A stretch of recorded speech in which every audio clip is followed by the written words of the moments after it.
Hello friend. आज हम मध्यकालीन भारत के क्रम में सूफी आंदोलन के बारे में जो महत्वपूर्ण प्रश्न है उसको जानेंगे। सूफी आंदोलन वह सूफी संत कौन था जो यह मानता था कि भक्ति संगीत ईश्वर के निकट पहुंचने का मार्ग है। मतलब ऐसा कौन सा सूफी संत था जो यह मानता था कि हम जो किसी भक्ति संगीत के माध्यम से हम ईश्वर के पास पहुंच सकते हैं, मतलब ईश्वर के निकट पहुंचने का वो मार्ग है। तो क्या था? मोइनुद्दीन चिश्ती। भारत में चिश्ती सिलसिले को किसने स्थापित किया था? तो शेख मोइनुद्दीन चिश्ती ने ही स्थापित किया था।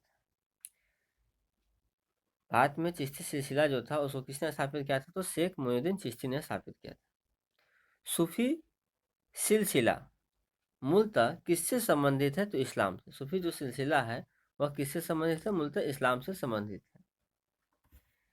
इस्लामी रहस्यवादी आंदोलन को क्या कहा जाता है? सूफी आंदोलन। इस्लामी जो रहस्यवादी आंदोलन है उसे क्या कहा जाता है? तो सूफी आंदोलन कहा जाता है। किस सुल्तान ने निजामुद्दीन औलिया किस सुल्तान से निजामुद्दीन औलिया ने भेंट करने से इनकार कर दिया था? तो जलालुद्दीन फिरोज खिलजी से। जलालुद्दीन फिरोज खिलजी से निजामुद्दीन जो औलिया जो सूफी संत थे उन्होंने क्या किया था? भेंट करने से इनकार कर दिया था, अर्थात हम नहीं मिलेंगे कह दिया था।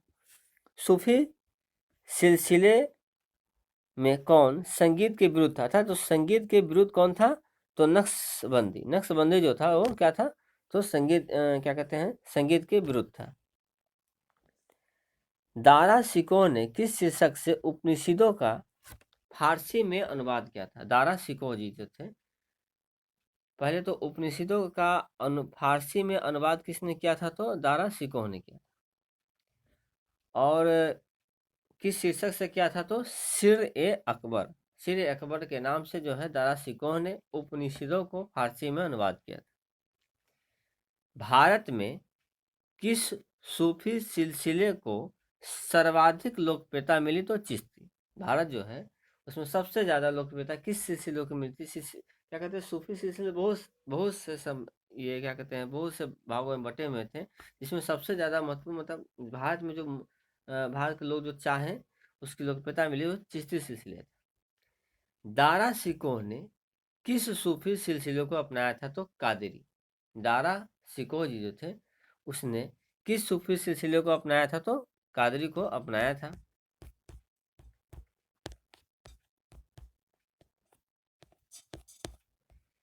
किसे शेख उल हिंद की पदवी प्रदान की गई? शेख उल हिंद की पदवी किसे प्रदान की गई थी? तो सलीम चिश्ती को। सलीम चिश्ती को किसकी उपाधि प्रदान की गई थी? तो शेख उल हिंद की पदवी। किस सूफी सिलसिले की गतिविधियों का मुख्य केंद्र बिहार था? अपना जो बिहार है वो किस सूफी सिलसिले का मुख्य केंद्र था? फिरदौसी का था। किसका था? तो फिरदौसी का था।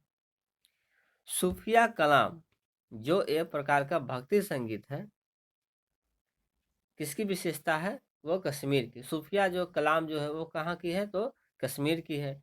बिहार की कौन है? तो फिरदौसी है। सूफी संत ख्वाजा मुइनुद्दीन चिश्ती किसके शासनकाल में राजस्थान आए थे? अच्छा, ये जो मुइनुद्दीन चिश्ती है, जो मतलब क्या कहते हैं उसको, जो जिसके द्वारा जो है ये चिश्ती सिलसिला का जो है चिश्ती जो क्या कहते हैं सिलसिला है, मतलब सूफी जो शिला है वो शुरू हुई थी, वो जो हुई थी किसके शासन काल, मतलब किसके द्वारा हुई थी? तो मुइनुद्दीन चिश्ती के द्वारा हुई थी। और ये किसके शासनकाल में आए थे? तो पृथ्वीराज चौहान के शासनकाल में। प्रसिद्ध सूफी सलीम चिश्ती कहाँ रहते थे? तो फतेहपुर सिकरी। प्रसिद्ध सूफी सलीम चिश्ती जो है कहाँ रहते थे? तो फतेहपुर सिकरी में रहते थे। किस सूफी को बख्तियार काकी कहा गया है? तो ख्वाजा कुतुबुद्दीन को। बख्तियार काकी किसे कहा गया है? तो ख्वाजा कुतुबुद्दीन को कहा गया है। काव्याभिव्यक्ति के रूप में उर्दू का प्रयोग करने वाला पहला लेखक कौन था? अमीर खुसरो।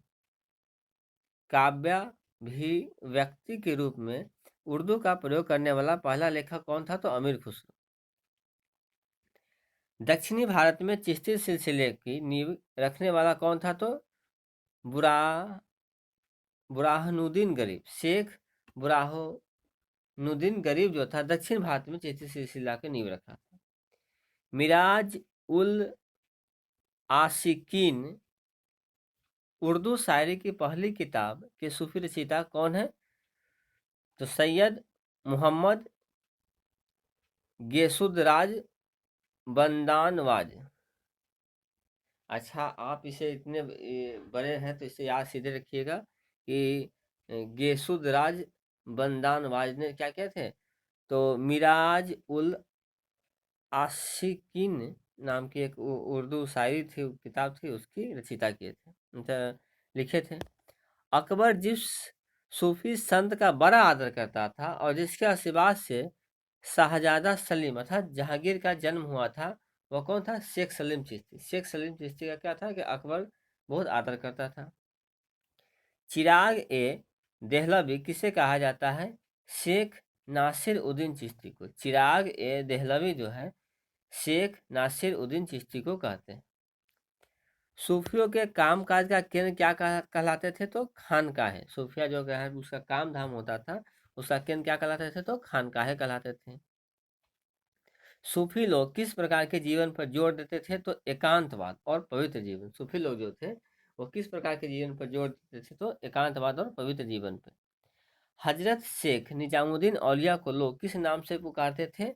अच्छा, निजामुद्दीन जो औलिया थे उसे किस नाम से पुकारते थे? जिसे क्या कहते हैं उसको, ये जलालुद्दीन फिरोज खिलजी से इन्होंने मना कर दिया था कि भाई हम तुमसे नहीं मिलेंगे।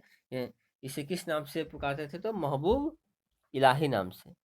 फना शब्द का प्रयोग किस हेतु किया जाता है? तो ईश्वर प्रेम में अंतर्मग्न होने के लिए। फना फना शब्द का प्रयोग जो होता है किसके लिए किया जाता है? तो ईश्वर प्रेम में अंतर्मग्न होने के लिए। और हम यहाँ से जानेंगे कि विभिन्न संप्रदाय उनके संस्थापक कौन थे। तो फिरदौसी के संस्थापक, फिरदौसी एक संप्रदाय थी चिश्ती सिलसिला, इसके संस्थापक कौन थे? तो शेख बदरुद्दीन। फिरदौसी जो थे, फिरदौसी संप्रदाय के संस्थापक कौन थे? शेख बदरुद्दीन। फिरदौसी के कौन थे? तो शेख बदरुद्दीन। सतारी के अब्दुल सतारी। सतारी को याद करने में दिक्कत नहीं होगा क्योंकि इसमें लिखा हुआ है, सीधे सतारी से याद रखेंगे। अब्दुल सतारी, सतारी से अब्दुल सतारी। कादरी से शेख अब्दुल कादरी जिलानी। कादरी से शेख अब्दुल कादरी जिलानी थे। नक्शबंदी से कौन थे? ख्वाजा बाकी बिल्लाह। नक्शबंदी से जो थे ख्वाजा बाकी बिल्लाह थे। महादवी से सैयद मोहम्मद महदवी। महादवी से सैयद मोहम्मद महदवी थे। रोशनिया से मियाँ बियाजिद अंसारी। रोशनिया से मियाँ बियाजिद अंसारी। कलंदरी से निजामुद्दीन कलंदर। कलंदरी से निजामुद्दीन कलंदर। मदारी से शाह मदार। मदारी से शाह मदार। किस प्रसिद्ध सूफी संत ने दिल्ली के 7 सुल्तानों का शासन काल देखा था? तो निजामुद्दीन औलिया ने। निजामुद्दीन औलिया जो थे वह दिल्ली के 7 सुल्तानों का शासनकाल देखा था। Thank you friend.